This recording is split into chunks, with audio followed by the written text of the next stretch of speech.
Hello my viewers and welcome back to my channel. Now today we're taking a look into a controversial video that's been making waves online.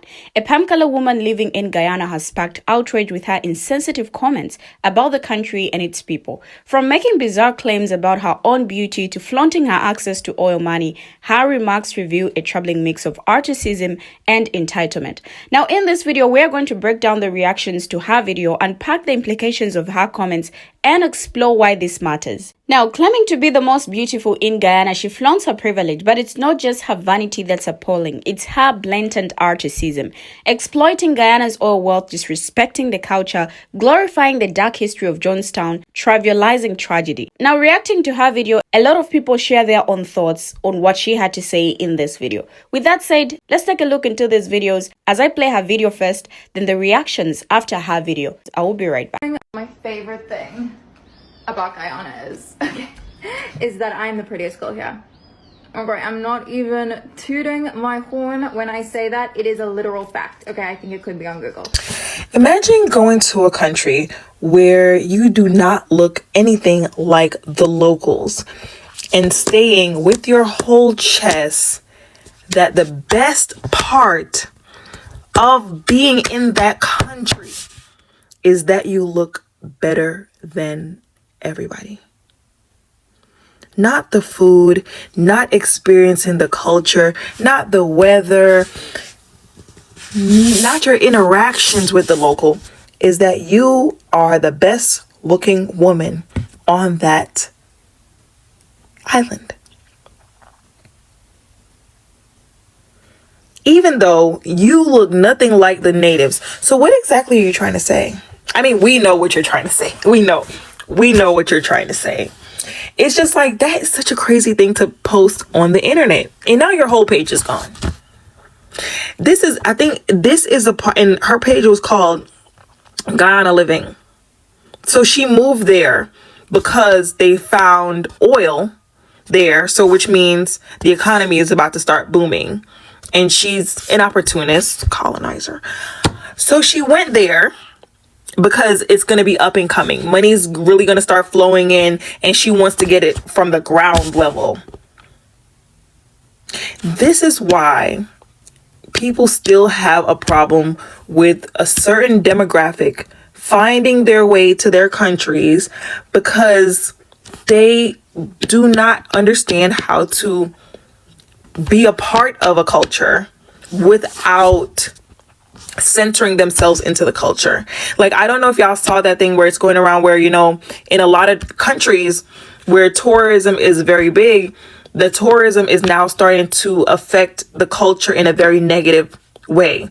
In certain parts of Mexico and in the Caribbean, like in Jamaica, a lot of locals are finding it hard to enjoy their own food, their own local food, because restaurants are starting to cater to the palates, or lack thereof, of the foreigners that are visiting.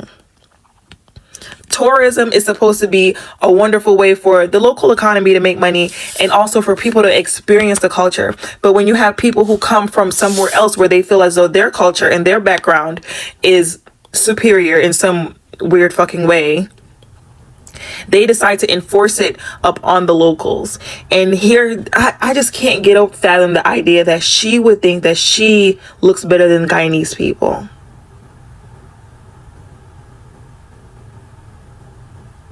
Yeah. So this video is for Guyana Living, or the girl who claims that she's the prettiest thing in Guyana.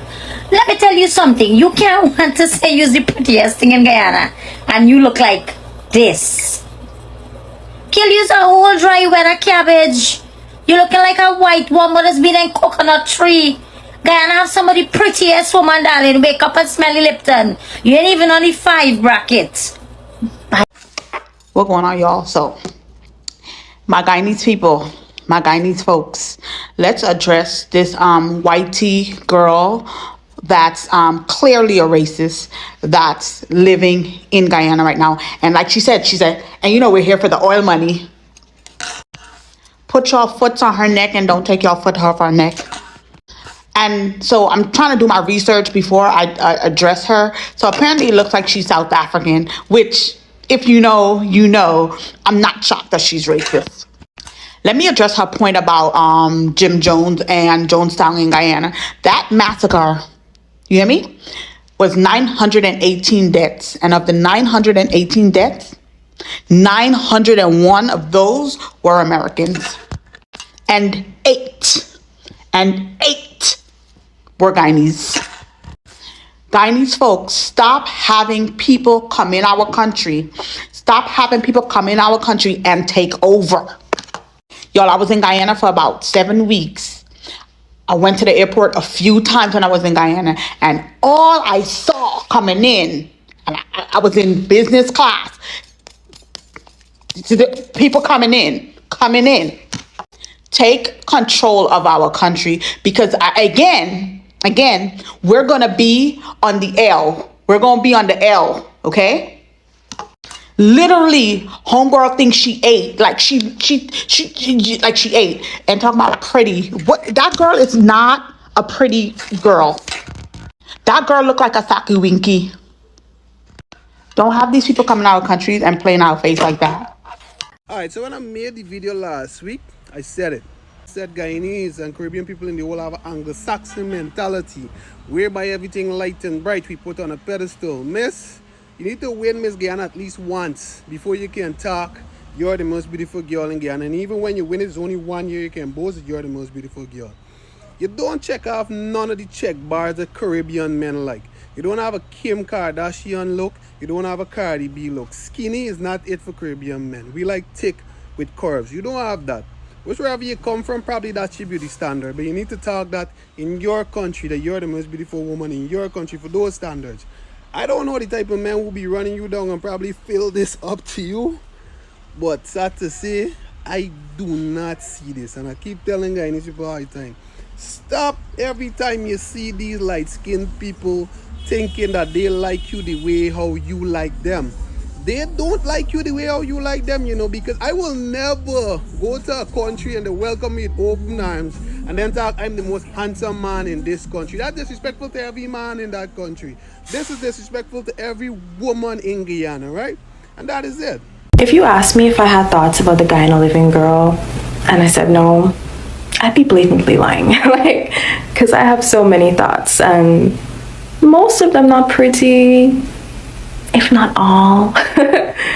And speaking of pretty, my friend showed me the video where she's saying one of the things she loves about Guyana is that she's literally the most pretty girl here, the most beautiful girl here. You're white. Like, you're literally white. Apart from being white, you're a mediocre looking white person. And you know this because you have work done. You knew you were a 5 wherever you came from, but because you're racist or colorist or featurist, you came here and you assume that because you're living amongst people of color, that by default, due to you being white, you're automatically the most beautiful person. And to tell you the truth, what she said about that didn't really bother me. Most of my issue was with the fact that she blatantly said to your faces that she's coming in your country, our country, to access things that we cannot access, to access things that the average person cannot access. She's basically saying, hey, I'm white, I'm coming here for the oil money that only a specific class can access, me, and I'm going to exclude you from things that you should be able to partake in. Essentially, that's what she said while smiling and doing her makeup or whatever that page is about. I feel like this person is blatantly racist, just blatantly racist. I think someone said she was South African, and that checks out. Okay, this person is blatantly racist, did not expect any type of backlash from our society by coming on the internet and saying these things, genuinely thought that we were going to cheer her on because we're a primitive society and no one was going to have any analysis. My only 2 cents about Miss, I'm literally the prettiest girl in all of Guyana. I think we gotta start to recognize rage bait and clickbait. And this is a person that obviously is trying to fashion themselves as some kind of influencer, you know, and this is giving her all of the attention, all of it.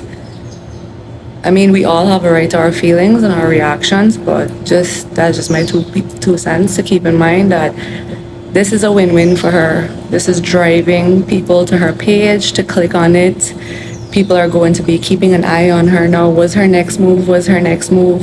I'm really glad that Francis made the video that he did, doing a really full breakdown of what is her background and what kind of person she is. But yeah, sometimes you just gotta ignore fools. It is a literal fact. Okay, I think it could be on Google. You know what's funny? The fact that everybody's upset now about the Guyana girl. That's how she says it. About her saying that she's the prettiest girl in Guyana, right? But it's the same Guyanese people that are like hyping her up for everything. We're very whitewashed in Guyana. Like, foreigners would get the best of us and we would just go gaga over them. So like, can you blame her for now thinking that she's the prettiest girl here, if that's how she's being treated? All right, so I want to address an issue that has been causing some controversy. I see some people have been making some comments about it, and it's this Guyana living individual that has been, she's from some country, some little white girl from some country that come and promoting Guyana. Now, I know that this got to be funded by some sort of organization, sorry. And I'm wondering if y'all ain't got better thing for fucking do. I mean, y'all could have hired a Guyanese influencer that knows about Guyana to promote Guyana. But there you bring a white girl that, you know, believes that she's the most beautiful woman in Guyana, as somebody would have said. I didn't personally hear she say it. But, you know, she claimed to be the nicest girl in Guyana. Baby, I'm sorry to pop your fucking bubble, but you ain't the prettiest girl in Guyana, because we don't see pretty as skinny and bony. You know, we man them, hey, that like them little fucking wrong bums. If you see them white man here, them white man coming like they get fucking buffet that gets con walking around with them nice little black fucking girls with them tight little fucking bumsy. Them bumsy that ain't got no silicone inside. And them stiff little bobby that ain't got no silicone inside.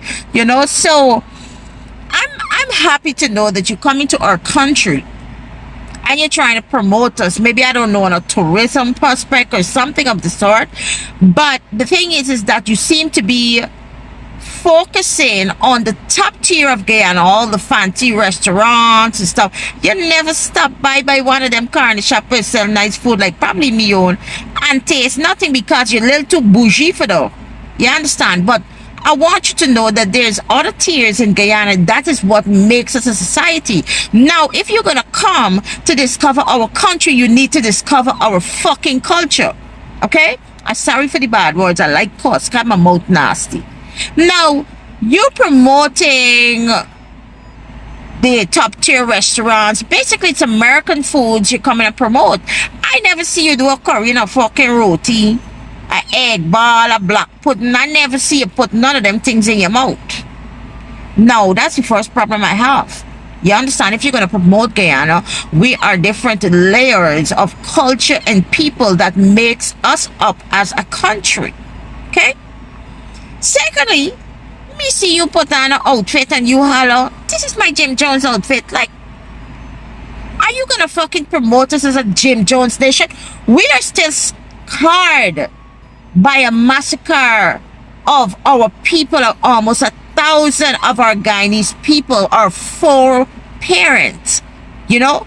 And you're gonna come here and you're gonna act like, oh my God, they're known for Jim Jones. You know, you got a whole Jim Jones outfit. Come on, like, what the fuck is wrong with you? What the fuck is wrong with you? You understand? So if you're gonna come here, I mean, there are white people that came here before that, you know, delve into the nitty gritty of Guyana. They go on, they eat the corner foods, the folk foods, the culture foods. They went and they do that. Now, I don't know who's funding you, but, you know, I mean, come on. Like, to fund somebody to promote Guyana on a top tier, we don't need that. I'll already make everybody know, but they got more important things. Like, they got dying people out there that need little money for surgery and them sorts of things that y'all could focus on. You understand? As y'all want to promote Guyana, promote the bad things too, promote the things that we are going through. You understand? Y'all come here with y'all little skinny ass to promote Guyana and just looking at the lovely things. And then when y'all go to countries like Jamaican and all, I didn't think Jamaica got oil, correct me if I'm wrong. But when you go to countries like Jamaica, the only thing that you promote slums of Jamaica. A lot of people don't even know that Jamaica nice or Jamaica got nice parts. You understand? A lot of people don't even know that. Before oil, you didn't know that we got nice parts in Guyana because nobody came to promote us. You understand? Nobody came to promote us, and when they when people do come to Guyana, they promoted the slums that we live in. Now we got a little oil. You're promoting the top tier. Now I heard, I didn't hear this directly from you. I heard you're saying that you got access to things that we Guyanese can't access, and we all money. Well, baby, can you access some of that money and save? What I got a girl that I pleaded for some donation. I pleaded for some donation to save her life. Can you access some of the things that we don't have access to? Because apparently you married to exam, or you married to somebody in the government, or there is somebody in the government that giving you things. You understand? When you come as, let me refer, an educationist. I like make up words to y'all because they ain't got words to describe people like y'all. When you want to come as an educationist, an informist, try and educate your fucking self. Try and educate yourself. Something very important to me to say, and I really hope that you lend me your listening ear. Now, it's always good to see that we can come together, living as one people, one nation, one destiny, standing up for ourselves. And trust me when I say I get a lot of humor in what's going on right now. But bullying is never the answer. I have very much understand the depth, however the word is pronounced. Personally, if it was up to me, every guy would be the most handsome and every girl would be the prettiest. This is my typical hippie peace and love self. I always encourage people to be their most confident and sensible. Prior to going live on the internet and saying what Guyana I'm here talking about, she has been getting a lot of backlash. Then to go on the internet and say something like that, it wasn't very sensible. I mean, the skin color that you are, the history of our country, and the stigmatism that comes with being of a certain color. You're gonna say what you said, all watching your every move. It was offensive. Now back to my Guyanese people. This girl clearly has some issues that she's working on, because to own up to your mistake and apologize is very brave. And I personally accept the apology. Y'all can come for me. Y'all can come for me. I do not care. I ain't care. Y'all can't do me anything. Begging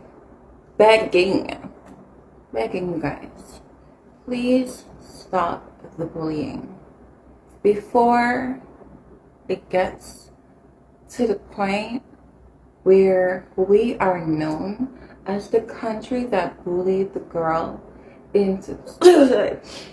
And we have to live with that on our conscience and on our names. Please. Let he without sin cast the first stone. Let's forgive and forget. Just small things. You know,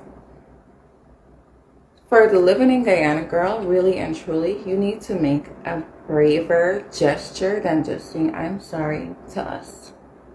Figure it out. That's on you. That's what you need to do. Thank you for listening. And also, you know, remember to respect other people's mental health. Now, this palm color woman residing in Guyana has made several offensive remarks that reveal a troubling sense of entitlement and ignorance about the country and its people. Firstly, her comments about Guyana describing it as a country with untouched nature and reducing its people's English to a mere dialect reflect a lack of genuine understanding and respect. Her dismissive tone regarding the local culture and history is not only disrespectful, but also perpetuates harmful stereotypes. The most glaring issue, however, is her blatant articism. By proclaiming herself as the most beautiful woman in Guyana simply because she's palm color, she's perpetuating the harmful notion that palm coloredness equates to superiority. Now, this kind of rhetoric is deeply problematic as it reinforces colorist and artistic attitudes that devalue the beauty and worth of Black and people of color. Now, her reference to the Johnstown unaliving in a glib manner and her focus on the economic benefits of Guyana's recent oil discovery further underscore her detachment from the country's reality. Her comments about accessing resources and wealth that locals cannot are a stark reminder of the inequalities and power imbalances at play. I feel her video not only displays ignorance and articism, but also reveals a broader issue of how some individuals from privileged backgrounds interact with marginalized communities. It is crucial to address and challenge these attitudes to foster greater understanding and respect across cultures. Now, according to research, Guyana, a country located in the northeastern corner of South America, indigenous peoples inhabited Guyana prior to European settlement, and their name for the land, Guyana, land of water, gave the country its name. Present-day Guyana reflects its British and Dutch colonial past and its reactions to that past. It is the only English-speaking country of South America. Since Guyana gained its independence in 1966, the country's chief economic assets have been its natural resources, mainly its pristine rainforests, sugarcane plantations, rice fields, and bauxite and gold reserves. Now, despite those riches, Guyana remained one of the poorest countries in South America into the first decades of the 21st century, but the country's economic fortunes changed dramatically in 2015 with the first of a raft of rich deep-water oil field discoveries in Guyana's offshore Stabroek Block. Now, some geographers classify Guyana as a part of the Caribbean region, which they deem to include the West Indies as well as Guyana. The capital and chief port of Guyana is Georgetown. Now, Guyana's populace is mainly of colonial origin, although Indians are scattered throughout the forest interior. The more numerous coastal peoples are chiefly descendants of slaves from Africa and indentured workers from India, who were originally transported to work the coastal sugarcane plantations. Ethnic problems between the last two groups have played a disruptive role in Guyanese society. Guyana has been a member of the Commonwealth, an international group made up of the United Kingdom and a number of its former dependencies, since 1970. Politically, however, Guyana moved on a steady course toward communism from the time of independence until the unaliving of the first prime minister in 1985, after which ties with Western powers were strengthened, and by the 1990s, privatization had begun. Now, the Indo-Guyanese of South Asian descent form the largest ethnic group in the country, representing about 2/5 of the population. Their ancestors arrived mostly as indentured labor from India to replace Africans in plantation work. Today, Indo-Guyanese remain the mainstay of plantation agriculture, and many are independent farmers and landowners. They also have done well in trade and are well represented among the professions. Now, Afro-Guyanese of African descent make about 3/10 of the population. They abandoned the plantations after full emancipation in 1838 to become independent peasantry or town dwellers. People of mixed ancestry constitute about 1/5 of the population. While every possible ethnic mixture can be found in Guyana, mulattoes, people of mixed African and European ancestry, are the most common. Now, coming back to the comments made by this palm color individual that reflect a troubling and deeply flawed perspective on both Guyana and its people. Her assertions are not only insensitive, but also perpetuate harmful stereotypes and reveal a disturbing lack of respect for the country's culture and history. First, her attempt to highlight Guyana's oil discovery and her subsequent dismissal of the country as merely a backdrop for her personal gain shows a profound disregard for the local population. By framing Guyana's recent developments as something she can't exploit, she diminishes the significance of the country's progress and the struggles of its people. Her comments about the oil industry suggest a sense of entitlement to resources that she has no genuine connection to, reinforcing an elitist and colonial mindset. Her Her assertion of being the most beautiful person in Guyana due to her race is not only a blatant display of articism, but also a disturbing example of how colonial attitudes persist. Beauty should not be determined by race or ethnicity, and to claim superiority based on skin color is an outdated and harmful belief. Her statement reflects a deep-seated prejudice that undermines the rich diversity and inherent value of Guyanese people. The most concerning aspect of her commentary, however, is her morbid fascination with Johnstown and the mass unaliving that occurred there. Her enthusiasm for this tragic event, framed as a pervasive form of true crime obsession, reveals a troubling detachment from the genuine suffering experienced by the victims and their families. Now, it takes a certain level of insensitivity and detachment to find joy in such a horrific chapter of history. Her comments are not just flawed, they are indicative of a broader issue of racial insensitivity and exploitation. Her behavior highlights the need for greater empathy and understanding, reminding us that respect for different cultures and histories is essential in an interconnected world. We have finally come to the end of the video, but what do my viewers have to say? Share your thoughts as well in the comment section on what you think about this lady. Thank you for always watching, and see you in my next video as I bring you another interesting video.